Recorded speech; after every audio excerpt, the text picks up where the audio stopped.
Money laundering کا قانون ہو یا FIA کا قانون ہو، اس قانون میں دیا گیا ہوتا ہے کہ تفتیش کون کرے گا، تفتیش کرنے کے بعد چلان کس عدالت میں دائر کیا جائے گا، مقدمہ کیسے چلے گا۔ یہاں پہ یہ نہ فوجداری مقدمہ ہے، نہ یہ کوئی سول سوٹ ہے۔ یہاں پر جو کارروائی ہو رہی ہے یہ ایک طرح کی ایڈ ہاک آپ کہہ لیں کارروائی ہے، جس کا کسی قانونی ضابطے سے براہ راست تعلق نہیں ہے۔ آئین کے آرٹیکل 184(3) کے تحت 187 کے ساتھ ملا کر سپریم کورٹ نے یہ مناسب سمجھا ہے کہ ایک انکوائری کرائی جائے۔ اب اس انکوائری کی بنیاد پر سپریم کورٹ آگے کیا کرتی ہے یہ ہم دیکھیں گے، لیکن عام طور پہ ایک انکوائری رپورٹ، ایک تفتیشی افسر کی رپورٹ کے اوپر کوئی فیصلہ نہیں کیا جاتا۔ اس رپورٹ کو صرف اس حد تک دیکھا جاتا ہے کہ کیا اس رپورٹ کے بعد اب چلان دائر کرنا بنتا ہے عدالت میں یا نہیں بنتا۔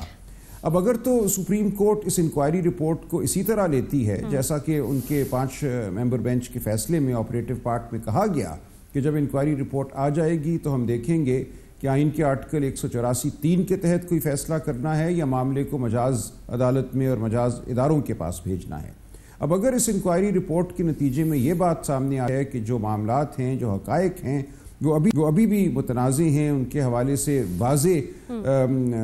بات نہیں ہے، کوئی اعتراف نہیں ہے بلکہ، تو اس صورت میں تو ٹرائل کے علاوہ میری نظر میں قانونی طور پہ کوئی چارہ نہیں رہ جاتا۔ سپریم کورٹ نے آج تک آئین کے آرٹیکل 184(3) کے تحت جتنے بھی فیصلے کیے ہیں جہاں واقعات کا کوئی تعلق تھا فیصلے سے، وہ فیصلے ہیں جہاں واقعات کے حوالے سے اعتراف ہوا تھا۔ مثال کے طور پہ دوہری شہریت کا کیس ہے، وہاں پہ لوگوں نے اعتراف کیا کہ ہماری دوہری شہریت ہے۔ یہ نہیں ہوا آج تک پاکستان کی تاریخ میں کہ سپریم کورٹ ٹرائل کورٹ بن جائے اور دقیق معاملات جن کے حوالے سے